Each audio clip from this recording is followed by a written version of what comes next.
Welcome to CFA Level 1 Practice Test 2, Part 3. In this session, we will solve 10 questions from the Ethical and Professional Standards domain by BISP Trainings. Question number 1.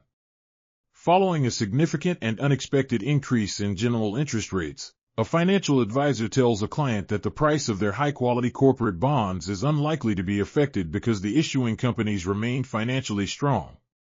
This assertion is most likely a violation of which CFA Institute standard of professional conduct? A. Suitability. B. Misrepresentation. C.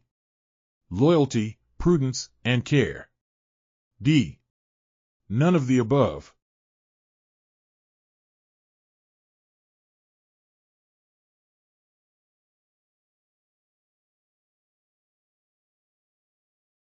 Answer is B. Misrepresentation.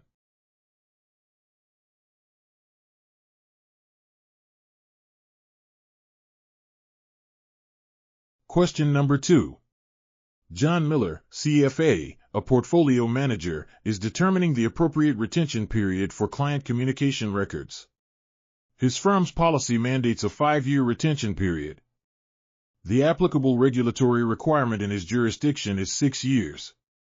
CFA Institute's recommended minimum retention period under Standard V.C. record retention, in the absence of other guidance, is 7 years. Miller must retain these records for a minimum of A. 5-year, B. 6 years, C. 7 years, D. None of the above.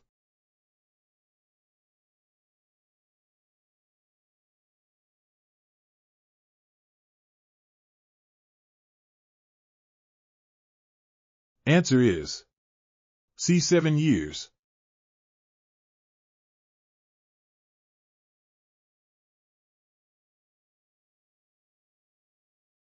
Question number 3. Adherence to the CFA Institute standard regarding suitability implies that when a client expresses a desire for significantly higher than average investment returns, the member or candidate should primarily emphasize the associated A need for frequent portfolio adjustment. B. Potential for increased investment risk. C. Benefits of concentrated stock positions. D. None of the above.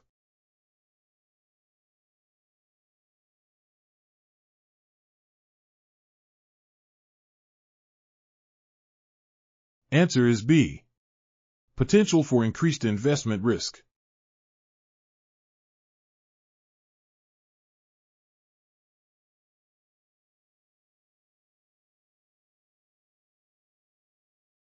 Question number 4. Priya, a CFA charter holder, is an analyst at a large investment firm. She uses a proprietary, complex quantitative model developed by her firm's specialized research team to generate stock recommendations. To comply with Standard V.A. diligence and reasonable basis when using this model, Priya is least likely required to A. Understand the model's assumptions and limitations. B. Verify the accuracy of the data inputs to the model. C. Independently replicate the development of the model. D. None of the above.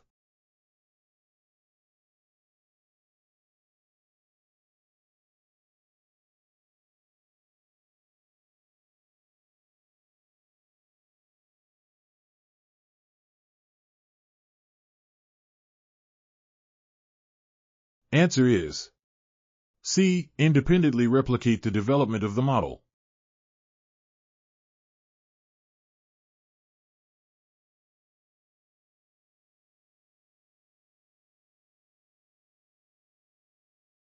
Question number 5. When a manager directs client brokerage to pay for research services that do not provide a corresponding benefit to that client, the value of better transaction terms that could have been achieved elsewhere for the client's transactions is best described as an A. Allowable business expenses. B. Opportunity cost for the client. C. Agency problem resolved by mere disclosure. D. None of the above.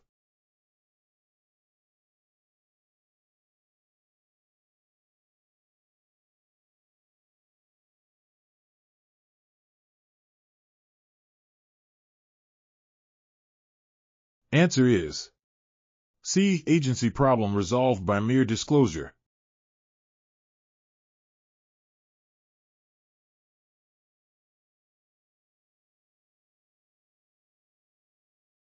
Question number 6. An analyst, David Lee, CFA, uses a third-party quantitative model to generate stock ratings. In his research reports, Lee presents these ratings as his own proprietary analysis without acknowledging the third-party source or the model's limitations. This action is most likely a violation of the CFA Institute standard concerning A. Misrepresentation, B. Independence and objectivity, C. Diligence and reasonable basis, D. None of the above.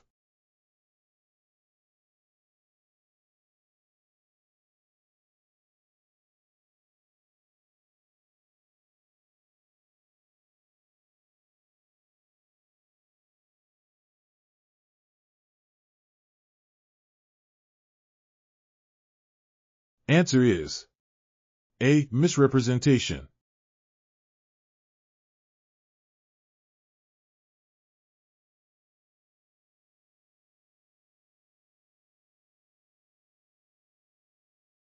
Question number 7. According to the Global Investment Performance Standards, GIPS, when defining the firm for compliance purposes, the firm is most appropriately defined as A. The parent company of all investment management operations globally. B. Any legal entity that manages assets, regardless of how it is presented to clients. C. The distinct business entity held out to clients or prospective clients as the investment firm. D. None of the above.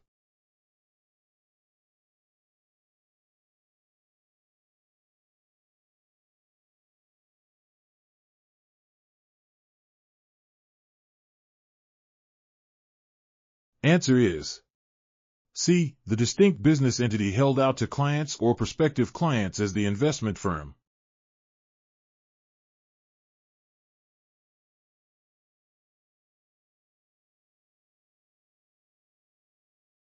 Question number 8. An analyst, John Smith, CFA, overhears a stock tip for a small-cap technology company during his commute. The tip comes from an unknown individual discussing the company's guaranteed upcoming product success. Without performing any independent research or verifying the information, Smith immediately issues buy recommendations for this stock to several of his aggressive growth-oriented clients. Which of the following CFA Institute standards of professional conduct has Smith most likely violated regarding the formulation of his recommendation?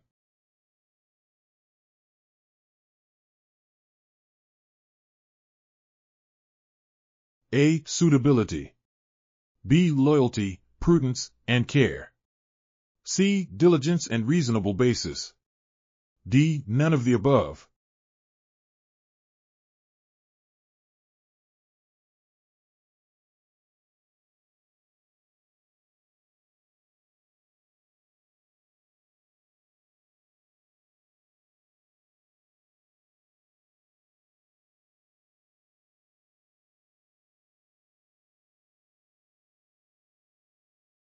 Answer is C. Diligence and reasonable basis.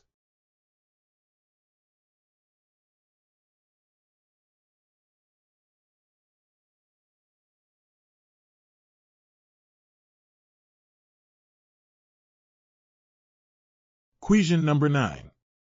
A portfolio manager states, our firm claims compliance with the Global Investment Performance Standards, GIPS.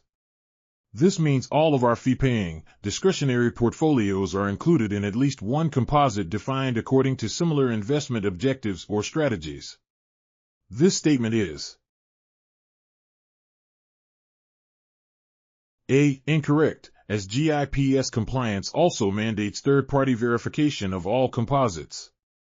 B. Correct, as including all actual, fee-paying, discretionary portfolios in composites is a fundamental GIPS compliance requirement. C. Incorrect, as GIPS compliance only requires the inclusion of portfolios managed for a full 1-year period in composites. D. None of the above.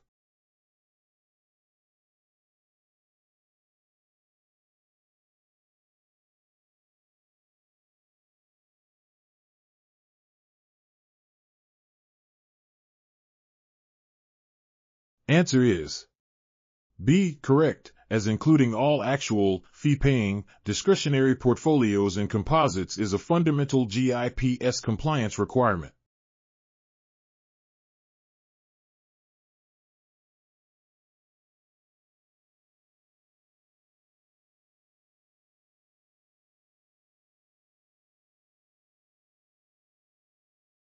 Question number 10. Sarah Miller, CFA, is a portfolio manager. A new client, John Davis, has recently retired and emphasizes capital preservation and a low-risk tolerance in his investment policy statement, IPS. Davis also mentions he needs to withdraw a significant portion of his funds in 2 years for a planned major purchase.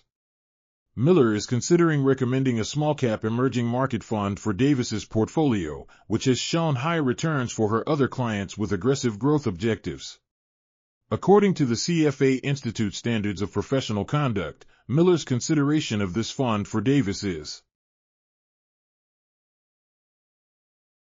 A. Appropriate if the allocation is a small portion of the overall portfolio. B. Appropriate, provided Miller thoroughly explains the risks and potential rewards to Davis. C. Inappropriate, as it likely does not align with the client's stated objectives and constraints. D. None of the above.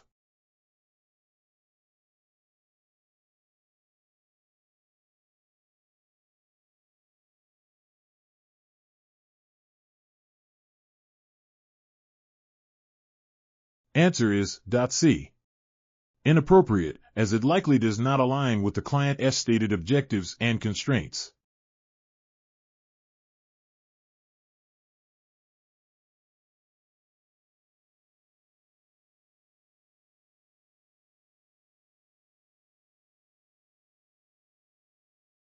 Thanks for watching. For more learning videos and tutorials, subscribe BISP Trainings.